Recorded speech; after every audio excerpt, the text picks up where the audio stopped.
Running backs. And thanks again, NC Firearms. We appreciate the super chat.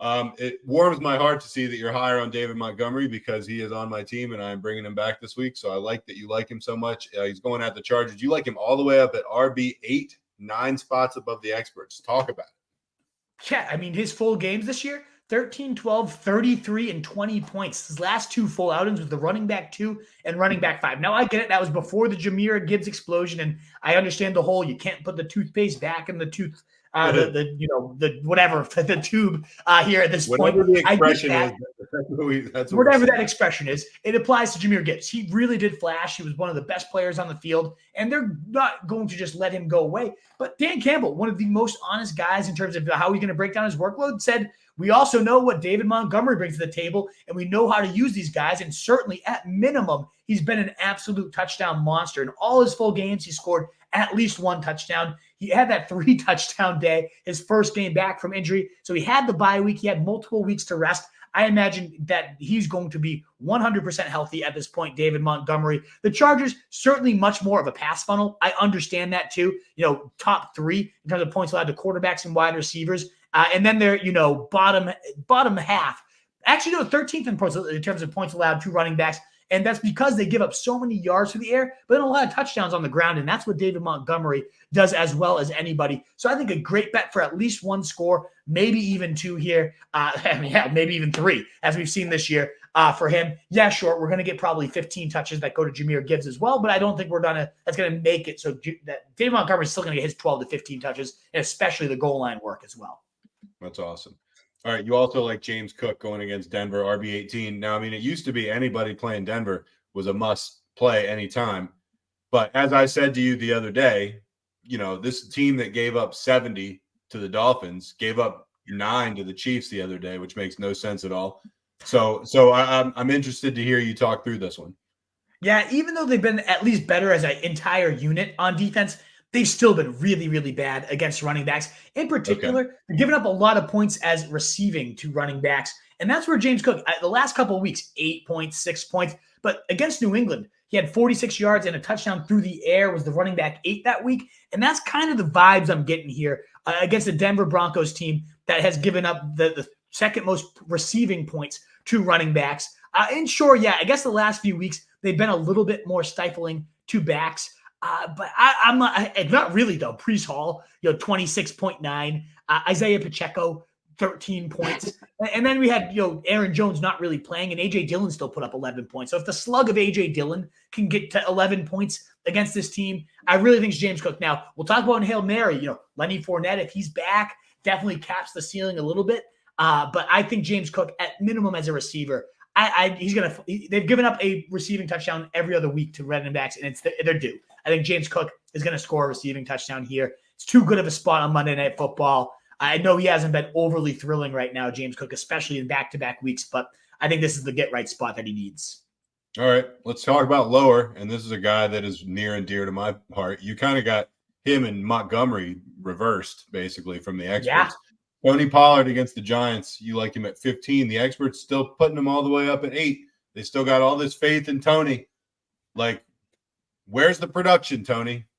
If there's ever a get-right spot, I guess it would be the Giants. It's a top 10 matchup for backs. It's the best week Tony Pollard had all year was week 1, 21 points against the same exact Giants team, running back 5 finish. But we've seen this offense transition to a far more pass-happy attack, and good for them. It certainly has been a much more explosive attack. Now they're centered around CeeDee Lamb and Dak Prescott. And sure, against a really bad Giants team, they should get up big. But honestly, I could see them getting up so big. This is what's kind of limited Pollard all years. The Cowboys haven't really had too many just normal games. It's always been they've either got blown out or they've blown the other team out. And so that's just leading to scripts that Tony Pollard really isn't all that useful for.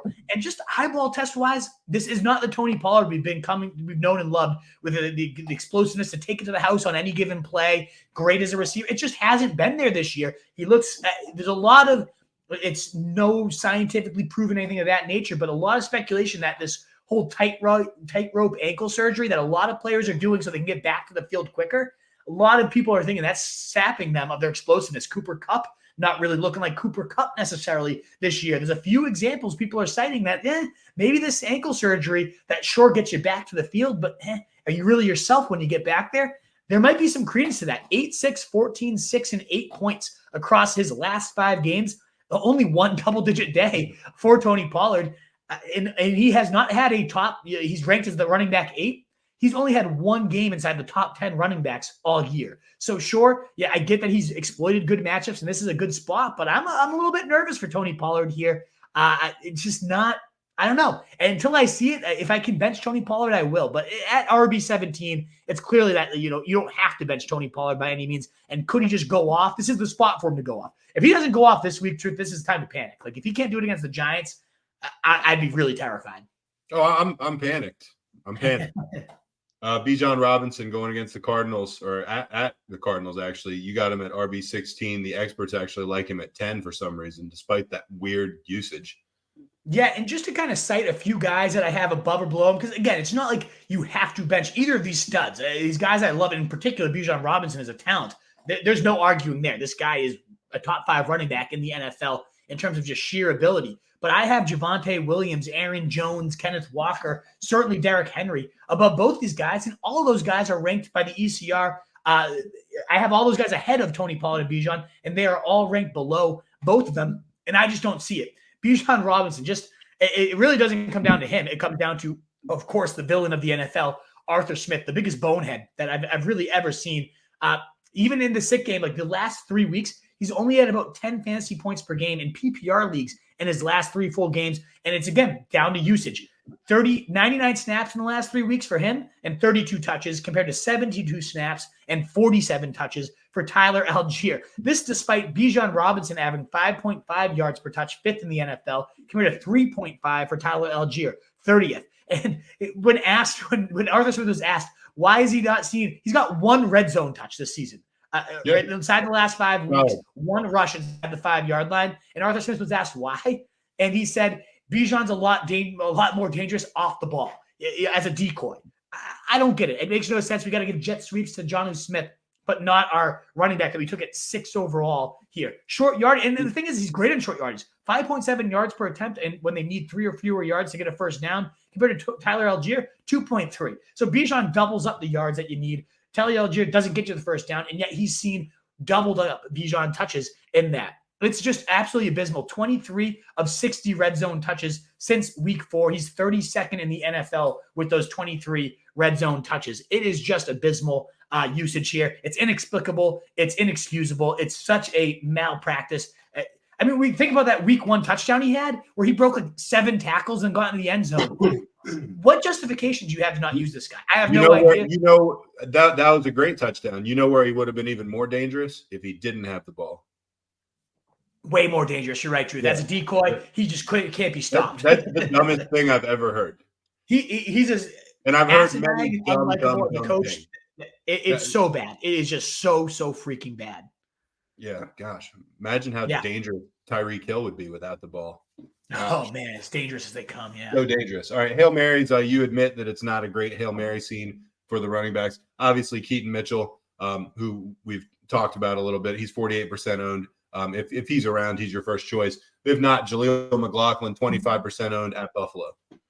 Yeah, and just to emphasize again why I like Javonte Williams a lot, 82% of the rushes last week, running back 9 on the workload with 19 points. He's back. He looks good. He's passing the eyeball test, which is why Jaleel McLaughlin is strictly a Hail Mary, 6% of the rush attempts. But honestly, the work he gets, his efficiency is right there with Devon Achane. He's averaging 10 yards per touch. The kid can absolutely ball, and he's only got 5, 5, and 5 half PPR points across his last 3. That's also been good for top 35 numbers in those games, which tells you a bit about the running backs. 16 and 18, though, the 2 weeks before that was with Javonte there. Again, I get it. It's a Hail Mary stretch, but we're talking about a guy that can break the ball, break a big play wherever he gets the touches. We know Buffalo significantly much more of a run funnel defense in the past, and we know that Buffalo, Denver, is going to try to run it down their throat as much as they can. We don't know if they'll be able to do that, and so if it becomes a receiving situation, that's also not bad for him. But the other reason I do like Jaleel McLaughlin, it could give you a bridge to Leonard Fournette,